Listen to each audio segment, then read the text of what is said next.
आजचं सेशन आहे आत्मनिर्भर भारत मार्गदर्शन करायला पार्लेकर सर आले आहेत, जे डायरेक्टर आहेत MSME नागपूर. मी सरांना आता रिक्वेस्ट करते की त्यांनी आपल्या सगळ्या योजनेना आत्मनिर्भर भारत अभियानाबद्दल माहिती देऊन मार्गदर्शन करावं. Chala, thank you very much. Welcome you all in today's webinar. We all know we are passing through a COVID pandemic, and MSMEs are with others are the most sufferer because of this lockdown. Their businesses are almost closed, and particularly migrant workers, they are facing a severe problem of unemployment. So we are posing problem for industries, MSMEs, as well as human beings. So government is trying to meet this challenge through various means. Recently, we all know 20 lakh crore package was announced by Government of India, in which MSME was given is given a priority. It is because of the efforts of our Honorable Union Minister Shri Nitin Gadkari Sahab, and he has been interacting with all industries association from all over India, various stakeholders from all over India. Since last 1.5 months, he is in Nagpur, and every day he is conducting webinars, VCs with various stakeholders. As a result, MSME sector is given priority, and now we have seen that a very big package is given to MSME sector. So I would briefly interact with you all through my presentation. I will show you some videos also how we are implementing our schemes here in Nagpur and other places, and you will come to know that how our schemes can meet post-COVID challenge. So I will start my video. I will just 1 second. I will share. Yeah. Hope everybody can see this presentation.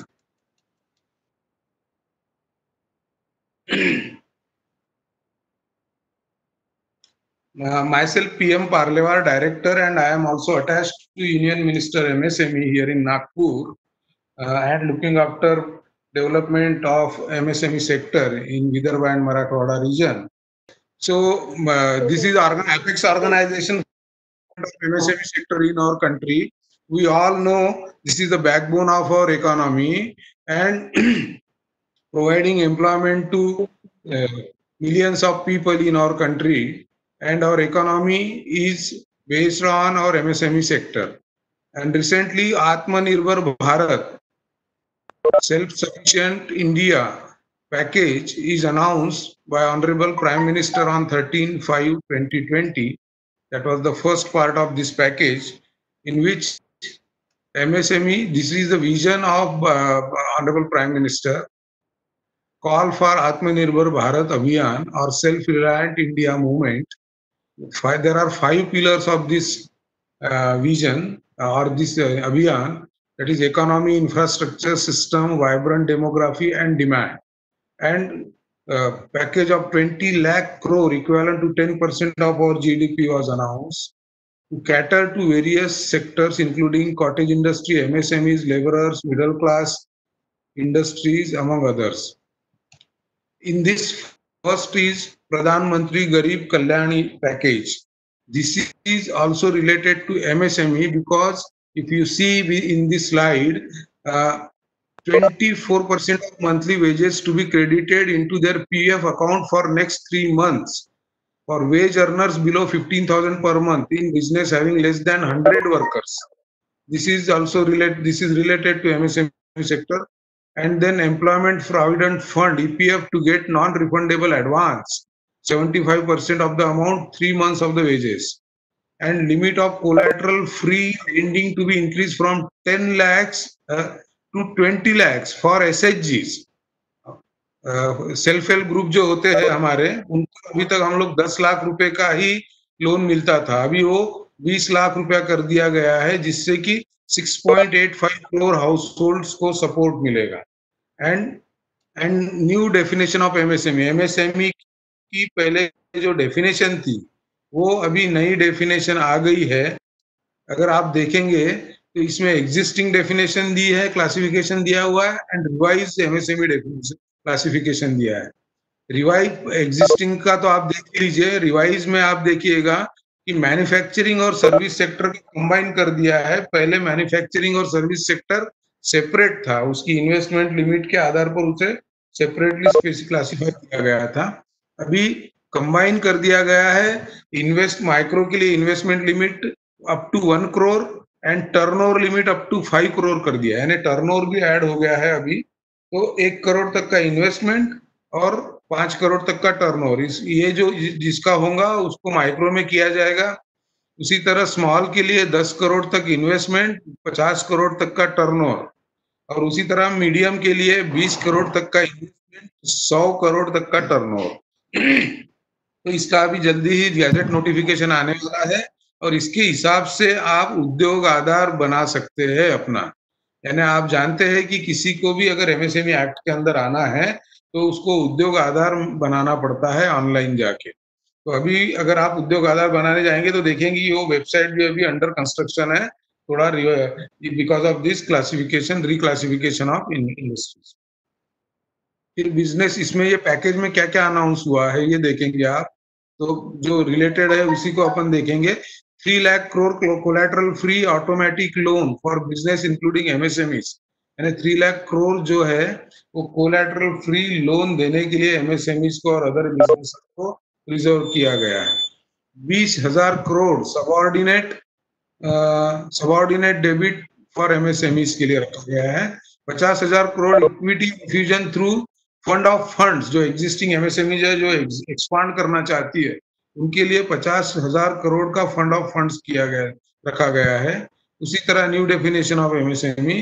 फिर global tender to be disallowed up to 200 crore. This is a very big marketing platform created for MSME sector, जिसमें कि पहले global tender की वजह से ये होता था कि इंटरनेशनल जो प्लेयर्स है, इंटरनेशनल जो कंपनीज है, वो यहाँ आकर उनके किसी के साथ जॉइंट वेंचर करके पार्टिसिपेट करती थी, और हमारे एमएसएमईज को इतना ज्यादा स्कोप नहीं रहता था कि ये बड़े ग्लोबल टेंडर्स में पार्टिसिपेट करने का। तो अभी केवल डोमेस्टिक प्लेयर्स के लिए ही अलाउड की है ये, तो नेचुरली ये हमारे को बहुत बड़ा एक मार्केट मिल गया है। इसी तरह अदर इंटरवेंशंस है हमारे, मार्केटिंग, ई मार्केटिंग वगैरह, तो वो भी चलेगा। ये देखिए 3 lakh crore collateral free automatic loan for business including MSME. इसमें अगर आप डिटेल्स देखेंगे तो 4 साल का इसका टेन्योर है, और मोरेटोरियम दिया है 12 महीने का। इसमें जब भी आप लोन लेंगे तो आपको 12 महीने का मोरेटोरियम मिलेगा, और 4 साल तक आप प्रिंसिपल का रिपेमेंट कर पाएंगे। और इंटरेस्ट की भी कैप रख दी गई है, और 100% credit guarantee cover to banks and NBFC on principal and interest. A scheme can be availed till 31st October 2020. 2020 तक, 31 अक्टूबर तक अपन को इस स्कीम के अंतर्गत collateral free automatic loan for business और एमएसएमईज के लिए लिया जा सकता है। और इसमें 45 लाख यूनिट को फायदा होगा, उनमें जो काम करने वाले जो वर्कर्स है उनको भी लाभ मिलेगा। फिर 20,000 करोड़ जो है वो स्ट्रेस एमएसएमईज के लिए रखे गए हैं, यानी जो एनपीए होने के कगार पर है उन्हें स्ट्रेस एमएसएमईज कहा जाता है। अगर उनको एनपीए होने के पहले अगर आइडेंटिफाई करके उनको रिवाइवल अगर कर दिया जाता है तो वो एनपीए नहीं होती है, उनको स्ट्रेस एमएसएमईज कहा जाता है। उसके लिए 20,000 करोड़ का प्रावधान किया गया है। फिर 50,000 crore equity infusion for MSME through fund of funds, यानी जो एग्जिस्टिंग इंडस्ट्री एमएसएमईज है उनको अगर एक्सपांशन करना है, उनको विकास करना है अपने यूनिट का, नई मशीनें लगानी है, तो उसके लिए 50,000 करोड़ का फंड ऑफ फंड्स रखा गया है। तो ये भी कोलैटरल फ्री ही होगा मेरे ख्याल से, क्योंकि ये एग्जिस्टिंग इंडस्ट्रीज जो अच्छे से चल रही है, नॉट स्ट्रेस, या कोई स्ट्रेस नहीं है जो बंद पड़ी है, ऐसी नहीं है, जो काम कर रही है ऑलरेडी, और उनको अगर अपना एक्सपांशन करना है उसके लिए 50,000 करोड़ का फंड ऑफ फंड्स रखा गया है। फिर ग्लोबल टेंडर जैसे मैंने बताया, और फिर अदर इनिशिएटिव में जैसा अभी तो एग्जीबिशंस वगैरह हमारे कुछ दिनों तक या कुछ महीनों तक हो नहीं पाएंगे, तो उसके लिए हमने ई मार्केट लिंकेजेस का एक प्लेटफॉर्म अभी आने वाले हैं आपके लिए। तो आपके प्रोडक्ट्स जो है वो ई मार्केट के थ्रू उसको मार्केटिंग कर पाएंगे आप लोग, चाहे वो छोटे यूनिट हो, बड़े हो, जो भी हो, एमएसएमई ये होगा। और देन एमएसएमई रिसीवेबल्स, ये अगर आप देखेंगे MSME receivables from government and CPSC, central public sector undertakings, enterprises को ये 45 डेज में रिलीज करने के लिए भी प्रोविजन है।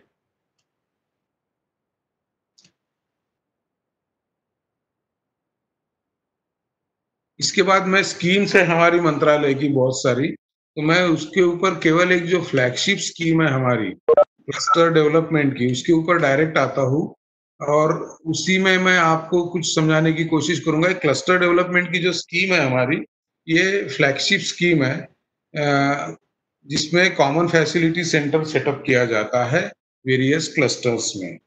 इसमें होता यह है कि किसी भी एरिया में क्लस्टर उसे कहा जाता है कि जहाँ पे कॉन्सेंट्रेशन ऑफ एंटरप्राइजेस हो, यानी एमएसएमईज हो एक एरिया में। जैसे अगर आप कहीं नागपुर ले लीजिए, तो यहाँ गारमेंट इंडस्ट्री बहुत सारी है, 700 750 गारमेंट छोटे छोटे लघु उद्योजक है जो गारमेंट मैन्युफैक्चर करते हैं, और उनका 1000 से भी ज्यादा करोड़ का टर्नओवर है, एनुअल का टर्नओवर। इसको हम गारमेंट क्लस्टर कहते हैं। तो इस गारमेंट क्लस्टर में कॉमन फैसिलिटी सेंटर सेटअप करने के लिए हमारी स्कीम है, जिसमें कि आप कॉमन मैन्युफैक्चरिंग प्रोसेस लगा सकते हैं, कॉमन टेस्टिंग फैसिलिटी लगा सकते हैं, ट्रेनिंग फैसिलिटी लगा सकते हैं, आप एक एफ्लुएंट ट्रीटमेंट प्लांट लगा सकते हैं, आप कोल्ड स्टोरेज लगा सकते हैं, आप स्टोरेज फैसिलिटी लगा सकते हैं। आप इस तरह की जो कॉमन सर्विसेज सभी इंडस्ट्रीज को, सभी एमएसएमईज को जो लगेगी, वो वहां पे आप लगा सकते हैं।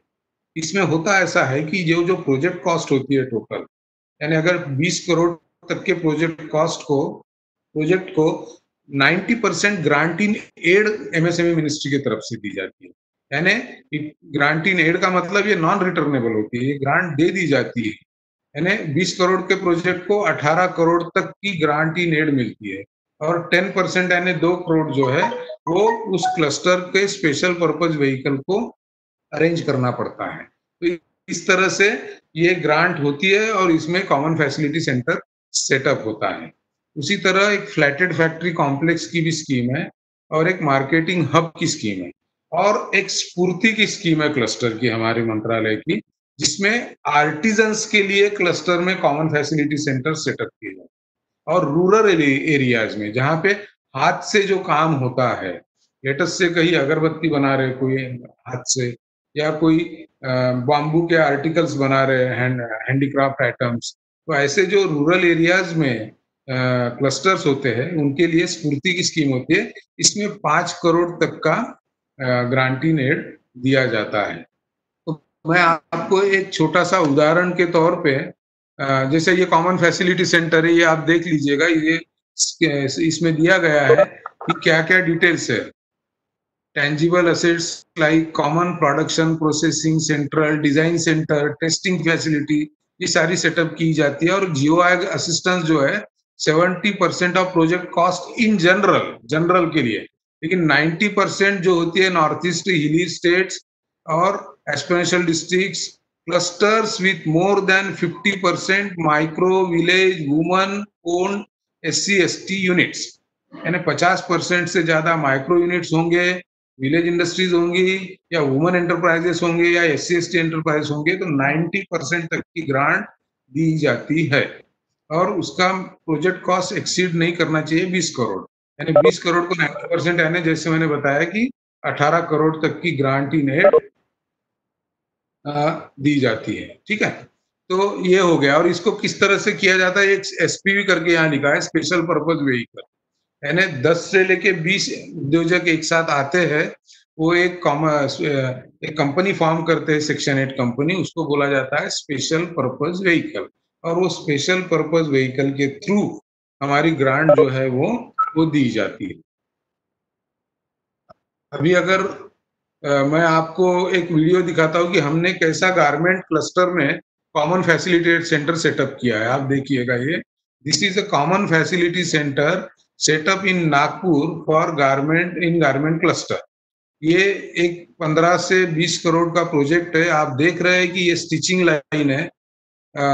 इसके बाद ये इसमें कम से कम 1000 महिलाएं एट ए टाइम काम कर रही है इस कॉमन फैसिलिटी सेंटर में नागपुर के। और इसमें अलग अलग सेक्शन है, स्टिचिंग सेक्शन है, कटिंग सेक्शन है, एम्ब्रॉयडरी सेक्शन है, वॉशिंग है, ट्रेनिंग फैसिलिटी है। ये सब अभी आपको यहाँ देखने को मिलेगी। And this is operational. ऐसा नहीं कि भाई ये ऑपरेशनल नहीं है। ये देखिए, यहाँ पे एक पूरा केक बनाया जाता है, कपड़े एक के ऊपर एक रख के, और उसको फिर मशीन्स के द्वारा एक केक के रूप में काटा जाता है। ये भी आप देख रहे होंगे।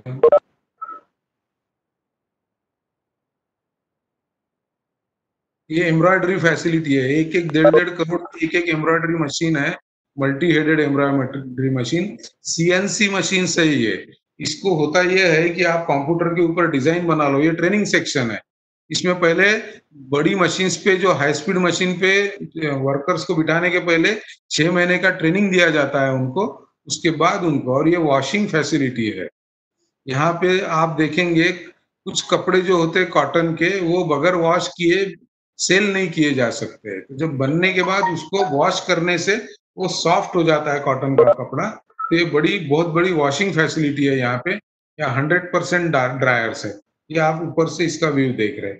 तो ये गारमेंट का कॉमन फैसिलिटी सेंटर है, यहाँ नागपुर में हमने सेटअप किया है। इसकी इसी गारमेंट के कॉमन फैसिलिटी सेंटर में बहुत ही इनोवेटिव काम किया गया कोरोना के दरमियान। जो जब कोरोना आया यहाँ पे अपने देश में, तो हुआ ये कि पीपी किट्स हम जानते हैं क्या होता है, कि पर्सनल प्रोटेक्शन इक्विपमेंट जिसे कहा जाता है, जो डॉक्टर्स पहनते हैं या नर्सिंग स्टाफ पहनता है या हेल्थ वर्कर्स पहनते हैं। तो पूरा एक शील्ड होता है, जिससे कि अगर वो जो भी कोरोना पेशेंट्स को जब अटेंड करते हैं तो उनको वो पहनकर ही अटेंड करना पड़ता है, जिससे कि वो उसके संक्रमण से बचे। तो ऐसी स्थिति थी कि अपने देश में पीपीई किट इंपोर्ट की जाती थी चाइना से, और वो भी बहुत पुअर क्वालिटी की होती। तो हमें माननीय केंद्रीय मंत्री श्री नितिन गडकरी साहब ने मुझे ये कहा कि क्यों ना हम ये पीपीई किट हमारे नागपुर के रेडीमेड गारमेंट का जो सीएफसी बना है, कॉमन फैसिलिटी सेंटर, उसमें डेवलप करें। तो हमने 10 दिन के अंदर, आप इमेजिन नहीं कर सकते, 10 दिन के अंदर हमने ये पीपीई किट्स को पूरी डेवलप किया वहां पे।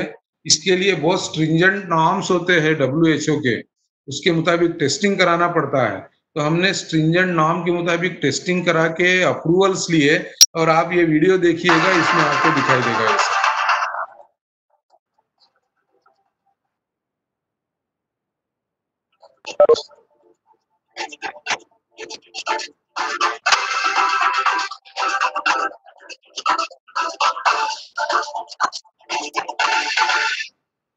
हम सब लोग मिलकर कोरोना की लड़ाई लड़ रहे हैं, और इस लड़ाई में दो चीजें बहुत महत्वपूर्ण है, एक सैनिटाइजर और दूसरी बात जो है पीपीई। और ये पीपीई किट्स हमारे देश में अवेलेबल न होने के कारण हमको चाइना से लानी पड़ी, और उसकी भी क्वालिटी अच्छी नहीं है।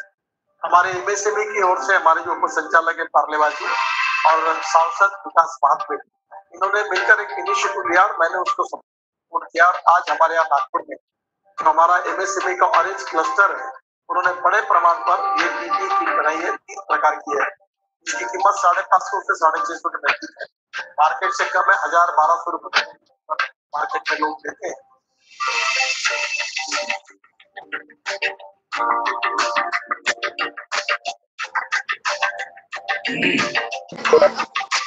डॉक्टर के लिए, नर्सिस के लिए, पैरामेडिकल फोर्स के लिए, सफाई कामगारों के लिए और पुलिस के लिए, सबके लिए काम में आ सकती है। लगता है आज संकट में हमारे यूनिवर्सिटी ने बहुत बड़ा कंट्रीब्यूशन किया है।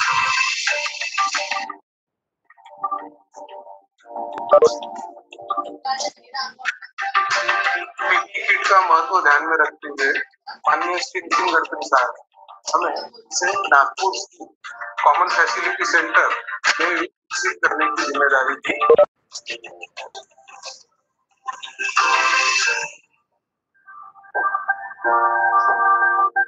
आज इस किट में 7 से 8 पार्ट होते हैं, मुख्यतः कवरऑल गाउन, ग्लोव्स, गॉगल और मास्क इत्यादि होते हैं।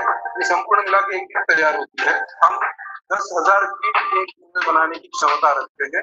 तो धीरे धीरे हमारी जो आवश्यकता थी हम इम्पोर्ट कम करें और हमारे देश को जो ताकत और क्षमता है इम्पोर्ट की बजाय यहाँ माल करता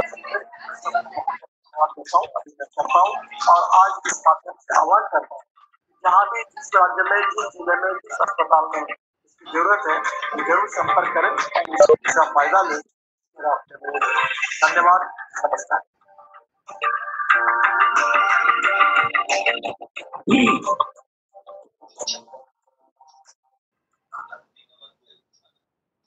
तो ये वीडियो देखने के बाद आपके ध्यान में आ गया होगा सबके कि कॉमन फैसिलिटी सेंटर का महत्व कितना है हमारे एमएसएमईज को स्ट्रेंथन करने के लिए। केवल ये रेडीमेड गारमेंट जो इंटरनेशनल, नेशनल, इंटरनेशनल ब्रांड के हम तैयार करते थे, जहाँ पे आज हमने एक इनोवेटिव आइडिया के साथ पीपीई किट्स भी बनाना शुरू किया और 10,000, कुछ कम नहीं, 10,000 पीपीई किट बनाने की क्षमता रखते हुए आज भी वहां पे पीपीई किट्स बनाई जा रही है।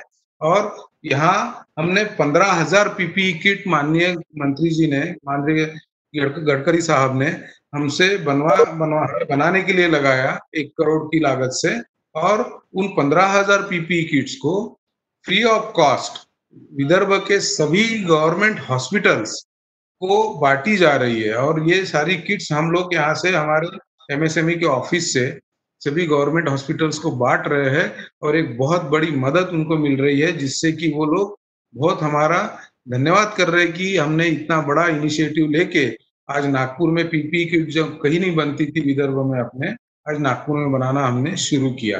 एक बहुत बड़ी मदद उनको मिल गई है।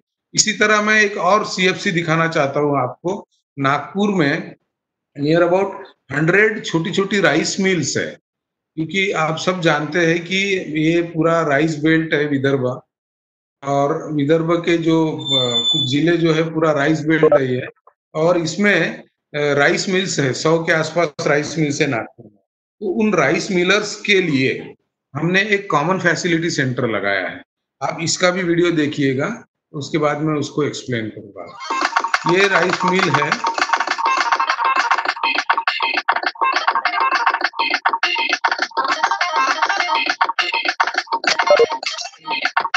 ये कुकर्स है, बड़े बड़े कुकर्स बोलते हैं बॉइलिंग के लिए। ये सॉर्टेक्स मशीन्स है, ये पॉलिशिंग मशीन से राइस के दाने को पॉलिश करता है। ये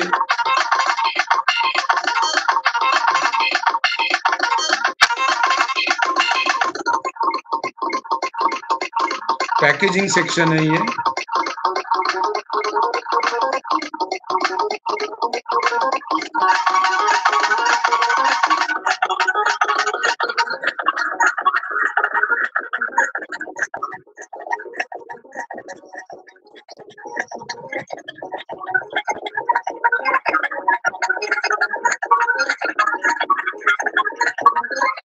तो इस तरह से ये और भी है, तो इसको मैं स्किप करता हूँ।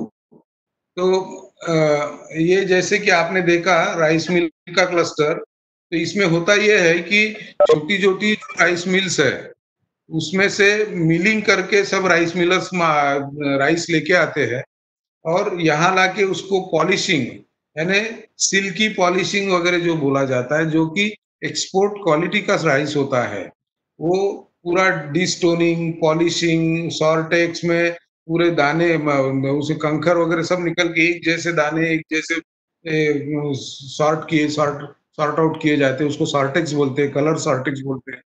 फिर बॉइलिंग किया जाता है, पैरा बॉइलिंग राइस, क्योंकि अपने को जो राइस मिलता है तुरंत खेत में आने के बाद जो राइस निकलेगा उसमें से, तो वो अपन खा नहीं सकते, वो तो गीला बनता है अगर अपन पकाएंगे उसको।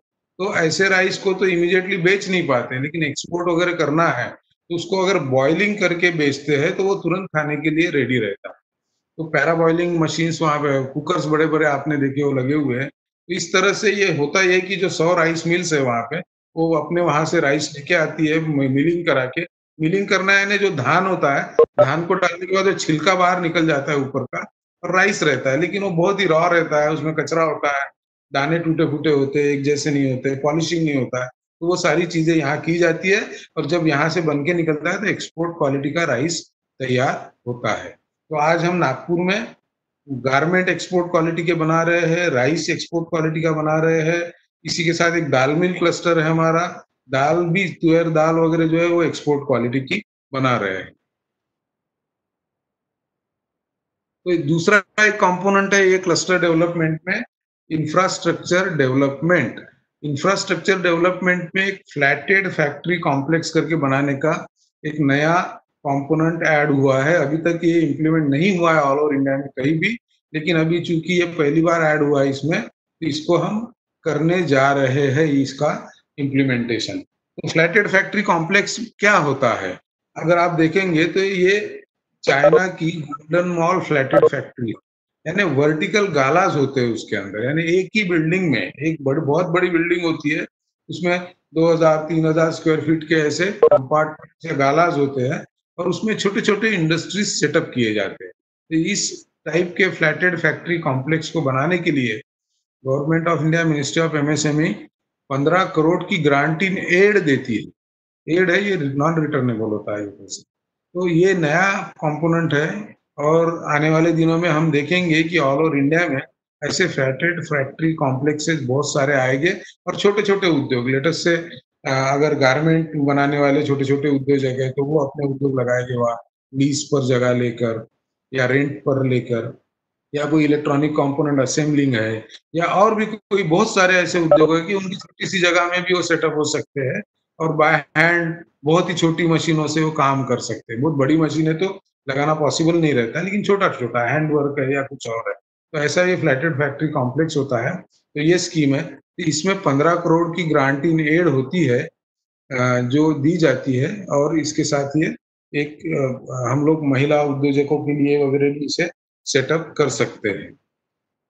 उसके बाद एक कंपोनेंट है marketing hub and exhibition centres का, यानी कहीं किसी स्टेट गवर्नमेंट ने अगर जगह दे दी आपको, किसी इंडस्ट्री एसोसिएशन को या कोई भी एनजीओ को, तो वहां पर एक मार्केटिंग सेंटर एमएसएमईज के लिए, अगर कोई महिला उद्योजकों का समूह है, एसोसिएशन है, वुमेन्स इंडस्ट्री एसोसिएशन अगर कोई है, तो उनको अगर जगह दे दी स्टेट गवर्नमेंट ने, तो वो लोग अपने महिलाओं के उद्योगों को सेल करने के लिए एक मार्केटिंग हब या एग्जीबिशन, परमानेंट एग्जीबिशन सेंटर बना सकते हैं। और इसके लिए 10 करोड़ के प्रोजेक्ट को 80% तक की ग्रांट दी जाती है, और जिसमें कंस्ट्रक्शन के लिए 4 करोड़, यानी टोटल 8 करोड़ दिए जाते हैं, उसमें से 4 करोड़ उसके कंस्ट्रक्शन के लिए होते हैं, और बाकी 4 करोड़ जो होता है उसका इलेक्ट्रिफिकेशन, इंटीरियर, ये सारी चीजें उसके अंदर की जाती है।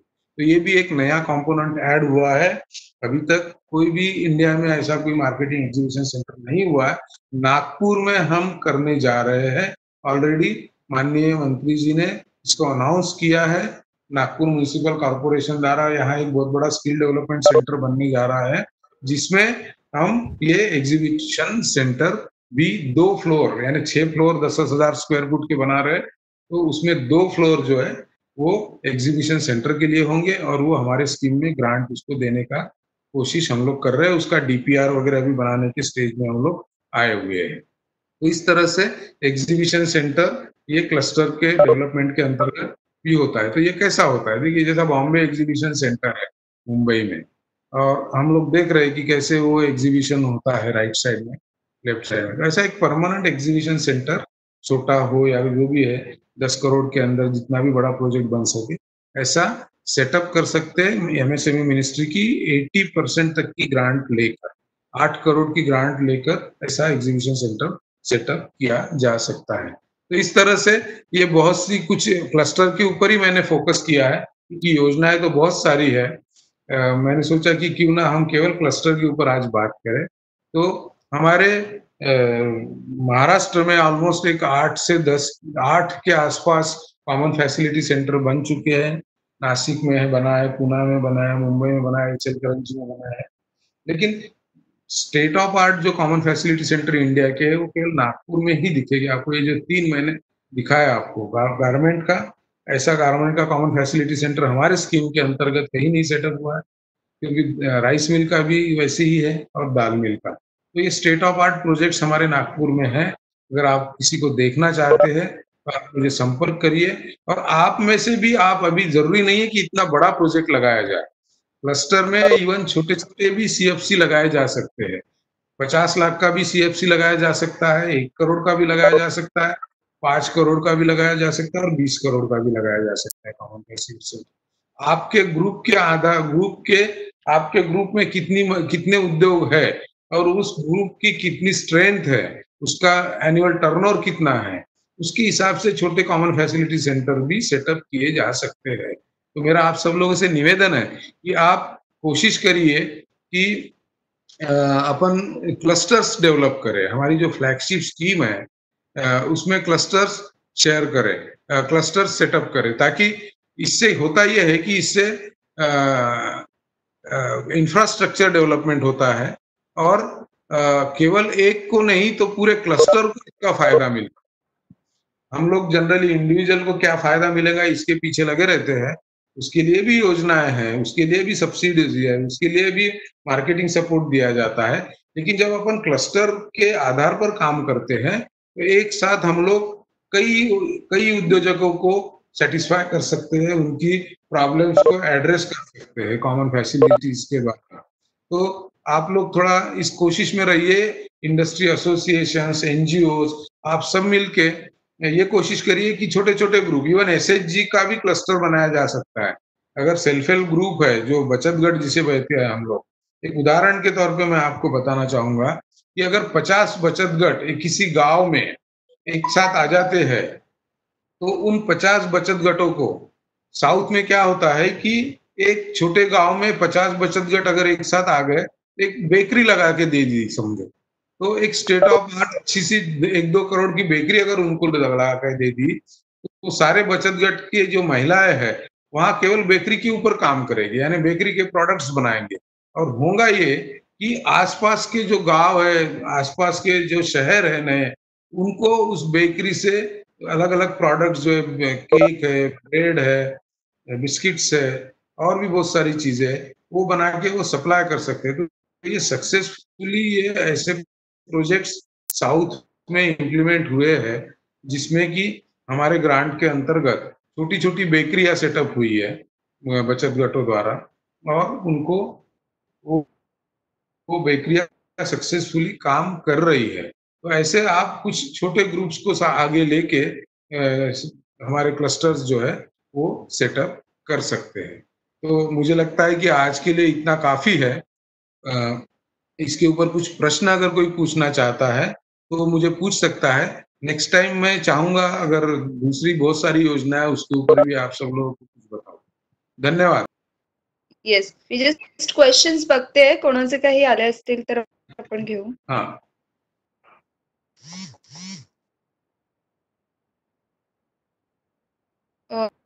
पार्टिसिपेंट्स, तुम्हाला काही क्वेश्चन्स असतील तर ते प्लीज चॅट बॉक्स मध्ये आता तुम्ही टाकले तरी चालतील. एकांचा क्वेश्चन आहे, can we get a PPE kit from Nagpur असं. नक्कीच देऊ आम्ही. PPE किट इथे मॅन्युफॅक्चरिंग सुरू झालेलं आहे नागपूरमध्ये, and we can definitely supply PPE kits to any part of India. If you want PPE kit to purchase PPE kit, you just call me and then I will connect you to our common facility center, from where you can get very reasonable in reasonable rates very good quality PPE kits. ठीक आहे. दुसरं एक question आहे, what is the document required for cluster? Tejas Vaidya यांनी विचारलं. Clusters is there is a system, there is a methodology to set up cluster, because I cannot explain each and everything here, but you can call me or you can send us a letter and we will send you the complete scheme in which are the formalities required for setting up of cluster is given. Okay. नक्की sir, नक्की. Yes yes. Sir या दोन्ही गोष्टी खूप चांगल्या सांगितल्या तुम्ही, की पीपी हा. किट बद्दल पण, क्लस्टर बद्दल पण. हा. way about the Yes. cluster as well as PPE kits. What the things Yes. and what are the things which you are doing it at Nagpur? Rice Yes. mill hai, dal mill hai, plus Atta sir, I am happy to tell you, आमची आम्ही उद्योगिनी प्रतिष्ठान, we are giving हो. prizes to the women entrepreneurs. तर अरे यावर्षी वा. विदर्भातल्याच एका क्लस्टरला, you must be knowing her, bamboo cluster जे चालवतात, Yes. Chaitali will be Deshpande बहुधा त्यांचं नाव, त्यांना हा. आपण यंदाचा अवॉर्ड दिलेला आहे त्या बाईंना. Very good. Very good. हा? निरुपमा आठवते देशपांडे. चैताली? निरुपमा देशपांडे. आणि Yes. सर होते त्यावेळेला हजर, त्या सरांनी पण त्यांना पर्सनली पण मदत केलेली आहे.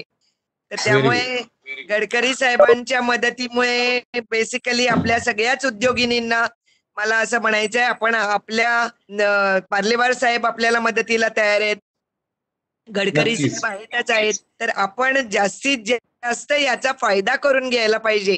म्हणजे तुम्ही क्लस्टर मध्ये आलात टेक्सटाईलशी रिलेटेड, तर तुमचा फायदा आहे. आणि दुसरं त्यांनी जे एक्झिबिशन सेंटर सांगितलं ते पण खूप चांगलं आहे. म्हणजे क्लस्टर मध्येच आपण एक्झिबिशन सेंटर केलं तर तुमच्या प्रॉडक्टला बाजारपेठ पण मिळू शकेल. तर सर तुम्ही खूपच चांगलं, आणि सगळं चैतालीकडे तुम्ही आधी दिलेलंच आहे ना पीपीटी, त्यामुळे आम्हाला ज्यांनी अटेंड केलं नसेल, sir I am happy to tell you, आमच्या संस्थेबद्दल मी तुम्हाला थोडं सांगते की 24 वर्ष आम्ही संघटना चालवतोय. And we are not only in Maharashtra, we are there in Goa as well as we are there in Dubai also. तर आमची संघटना, we don't charge anything to anybody, एकही नया पैसा घेत नाही. आणि आमची पुस्तकं येतात, वी पब्लिश बुक्स, तर त्याच्या माध्यमातून त्रैमासिक आहे. आणि दरवर्षी मार्च महिन्यामध्ये 23 वर्ष सातत्याने we give awards to the woman entrepreneurs. तर त्यामुळे 18 सेंटर्स आता चालू आहे. मी तुम्हाला नेहमी नागपूरला भेटतेच, नागपूरला कांचनताईच आपल्या सगळं बघतात. तर आम्ही उद्योगिनीची सगळी संघटना कांचनताई बघतात, नंतर आपल्या विजूताई आहेत. म्हणजे तो सगळा नागपूरचा ग्रुप तुम्हाला माहितीच आहे. पण आता मला असं वाटतंय की ह्या महिला तयार असतील तर आम्ही एक ट्रिप नागपूरला घेऊन येऊ, so that they will be able to see the cluster processing. We will come to you business trip. आणि वर्थ सीइंग राहील, तुम्हाला बघण्यासारखं राहील, आणि तिथे बऱ्याच तुम्हाला